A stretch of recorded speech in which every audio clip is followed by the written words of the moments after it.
দেখো বন্ধুরা, একটু আদা বাটা দিলাম, আদা ধনে পাতা বাটা বাঁধাকপিতে খুব অল্পই দেবো, যাতে শুধু একটু গন্ধটা হয়।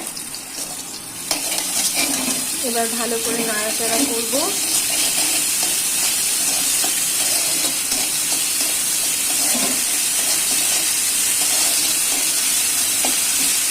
এবার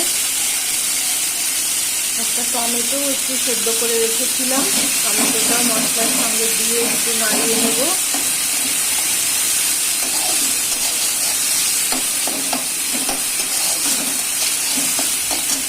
এবার কপিটা সম্পূর্ণ সেদ্ধ করা কপিটা ঢেলে দেব। ঢেলে দিয়ে বেশ করে নাড়াচাড়া করব। করতে করতে একটু জল বেরোবে, সেই জলটাকে একটু শুকোলেই তরকারি রেডি।